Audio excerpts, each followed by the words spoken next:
सचिव सम्मानित श्री अंशु चतुर्वेदी जी को की सम्मानित मंच से अपनी बात आरंभ करें।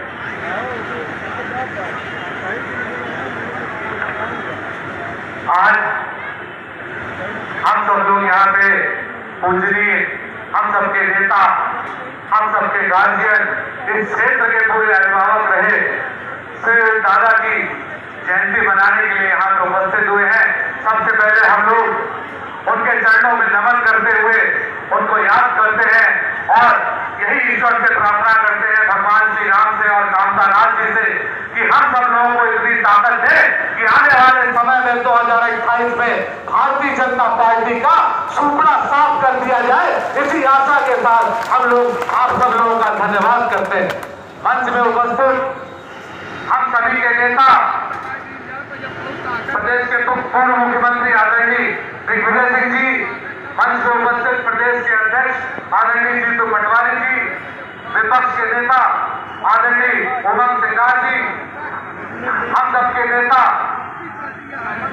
आदरणीय राहुल भैया जी, यहाँ के जिला अध्यक्ष आदरणीय शर्मा जी, महापौर आदरणीय अजय मिश्रा बाबा जी, सत्ता के विधायक सिद्धार्थ कुशवाहा जी, अभय मिश्रा जी, सुखेत बन्ना जी और आदरणीय अर्णव तिवारी जी, नीलम जी, आदरणीय राजेंद्र सिंह जी दादा भाई, आदरणीय पीसी शर्मा जी, उपस्थित सभी आप सब लोग उपस्थित यहाँ पे सम्मानित मंच, सभी उपस्थित जनता, सभी आप लोगों को बहुत बहुत धन्यवाद है।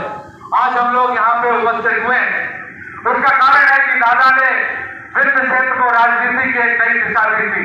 उन्होंने बताया था कि अपने हक को कैसे लिया जाता है, अपने हक को लड़ के लिया जाता है। जिन्होंने लड़ना सिखाया था, जिन्होंने डट के मुकाबला करना सिखाया था, ऐसे श्रीनिवास तिवारी जी हम सबके बीच में हम लोगों को मार्गदर्शन देते रहे। आप देखिए पूरे देश में जो चल रहा है, वोट चोरी की बात चल रही है। एक ही नारा चल रहा है, वोट चोर गद्दी छोड़ का नारा चल रहा है। क्योंकि आप ध्यान करो, हमारे नेता राहुल गांधी जी ने आज से पहले 10 साल पहले, 6-7 साल पहले कह दिया था कि चौकीदार चोर है। उसी का नतीजा है कि आप देखिए, हम लोग तो सोचते थे ये सिर्फ किसानों के हक चुराएंगे, ये युवाओं का रोजगार चुराएंगे, ये महिलाओं का सम्मान चुराएंगे, लेकिन क्या पता था कि ये वोट भी चुराएंगे और अपनी सत्ता को बरकरार रखेंगे। इस सत्ता को हटाने के लिए हम सब लोगों को संकल्प लेना पड़ेगा।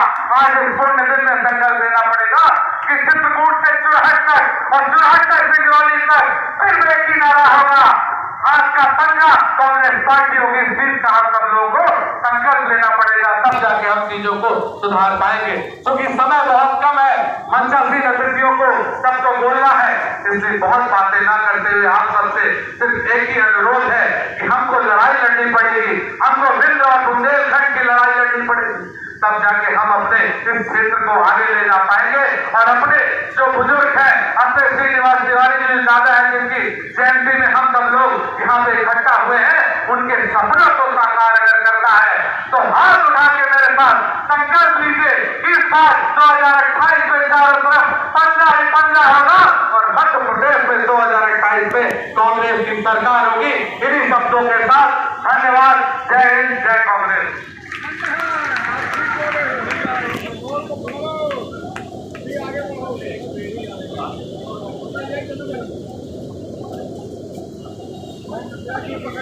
इसके बाद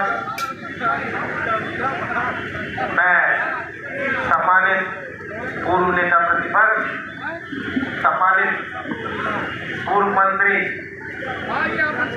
पीसी शर्मा जी को सादर आमंत्रित करता हूं और वो अपनी बात सम्मानित मंच कह के आरंभ करें। एक बार जयकारा लगाएंगे दादा का। दादा श्रीनिवास तिवारी, दादा श्रीनिवास तिवारी, भारत माता की। आज दादा श्रीनिवास तिवारी जी के 100वीं जन्मतिथि पर यहाँ आदरणीय पूर्व मुख्यमंत्री राजा साहब दिग्विजय सिंह, मंच पर प्रदेश अध्यक्ष आदरणीय जीतू पटवारी जी, उमंग सिंगार जी, राहुल भैया, राजेंद्र सिंह जी, यहाँ के जिला अध्यक्ष राजेंद्र शर्मा जी, दोनों विधायक भाई कुशवाहा जी, आदरणीय मिश्रा जी, लखन भाई और यहाँ के महापौर बाबा एक बार जोर से ताली बजाइए इसके लिए आदरणीय मिश्रा जी महापौर जी, और एक बार जिला अध्यक्ष राजेंद्र शर्मा जी के लिए, क्योंकि जिन परिस्थितियों में जब भारतीय जनता पार्टी की यहाँ पे सरकार है तब ये आदरणीय दादा तिवारी जी की मूर्ति यहाँ पे लगी। ये हम पेपरों में और टीवी में देख रहे थे क्या संघर्ष करना पड़ा। और एक बार डॉक्टर अरुणा तिवारी जी के लिए जोर से ताली बजाइए कि लगातार उन्होंने फोन किया। मुझे भी फोन आया कि इस कार्यक्रम में आपको आना है। मैंने कहा मैं तो 2 महीने पहले तय कर लिया था कि दादा की 100वीं वर्षगांठ पर मैं रीवा जरूर जाऊंगा। आज उनकी मूर्ति लगी, उनके चरणों में प्रणाम करते हुए ये कहना चाहता हूँ, अरुणा जी से मैंने कहा कि मैं हर साल दादा जब तक थे उनकी जन्मतिथि पर हम लोग यहाँ पर आते हैं।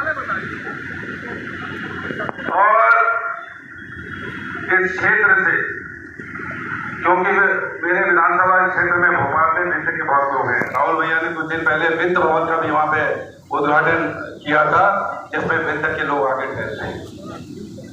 राहुल भाई का चुनाव हो, बाई इलेक्शन 91 का, या आदरणीय राजेंद्र सिंह जी का लगातार कई बार यहाँ आना हुआ। जब मंत्री थे तो एक सहकार सम्मेलन भी में आया।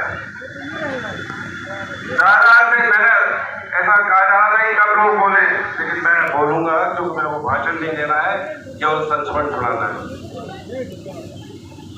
जब विधायक बन के 98 में मैं आया अन्यों के साथ, तो उन्होंने मुझे विशेषाधिकार समिति का अध्यक्ष बनाया। मालूम नहीं था ये क्या कौन सी समिति होती है। एक प्रकरण आया उसमें, जो अभी मंत्री है विजय शाह का, तो पुलिस से उनका बंद हो गया था खंडवा के अंदर। मैंने पूछा दादा इसका क्या करना है? बोले कुछ नहीं, ठान दो। तो विजय शाह को हमने ठान दिया उस मीटिंग के अंदर पूरी तरह। दूसरा एक मौका आया कि लंदन के अंदर CPA कॉन्फ्रेंस हो रही थी।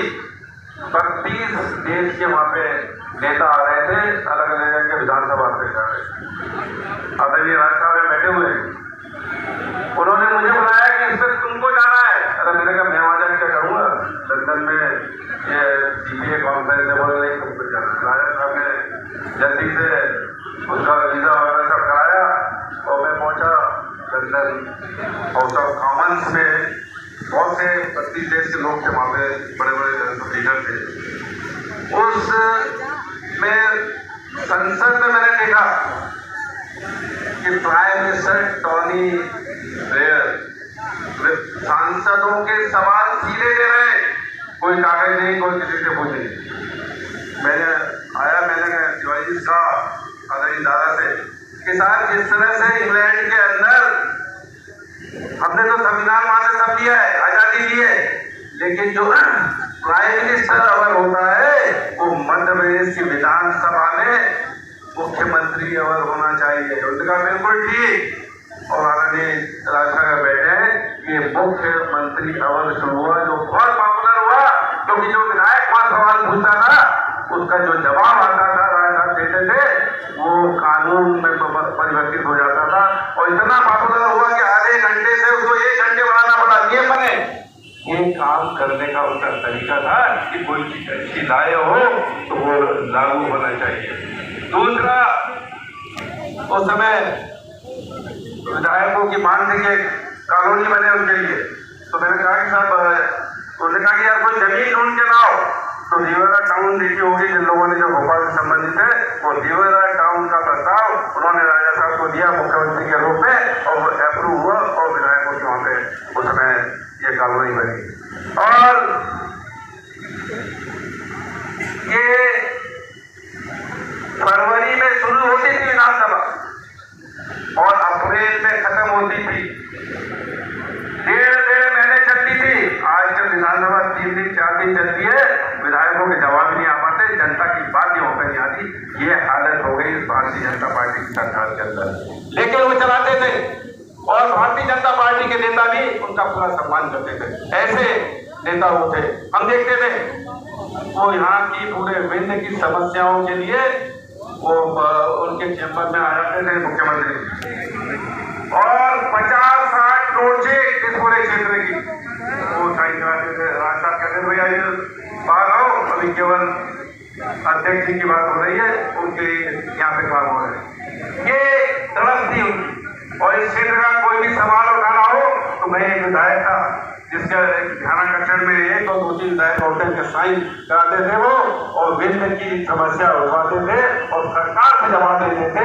ये इस तरह से काम करने का उनका तरीका था। तो ऐसे उन महान पुरुष की आज तो अभी जयंती यहाँ पर बहुत कुछ हमने उनसे सीखा है और बहुत कुछ ज्ञान उनसे प्राप्त किया। तो एक और उनका जो फंड होता था, उस फंड से जीतू भाई वो पैसा डिस्ट्रीब्यूट करते थे जहां भी विंध्य में देना हो।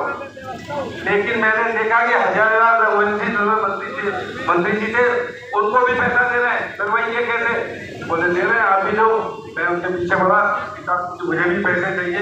यहाँ सत्यनारायण शर्मा जी है, राजा दादा लिखते थे, और ये सत्यनारायण शर्मा जी और एक उपाध्याय जी थे वहां पे। कैश पैसा 200 गरीबों को 2-2 हजार 3-3 हजार बांट देते थे। ये थी उनकी देश शक्ति कि गरीबों के लिए जितना पैसा दे सकते हो जो, ये उनका काम करने का तरीका था।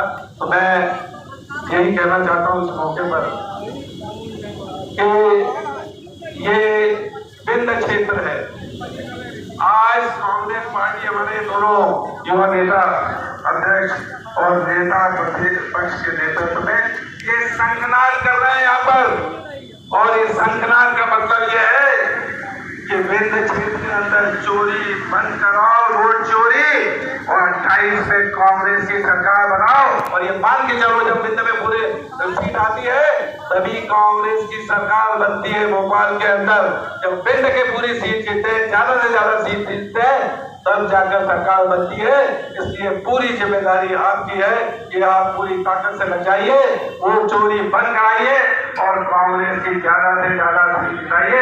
ये मान के चलिए कि ये सही मायने में दादा श्रीनाथ शिवाजी को आपके 70 घुमन होंगे आज के दिन जब उनकी 24वीं वर्षगांठ हम मना रहे हैं। और आप सबका मगर बधाई शुभकामनाएं, और एक बार जोर से बोलेंगे दादा श्रीनाथ शिवाजी जी। धन्यवाद।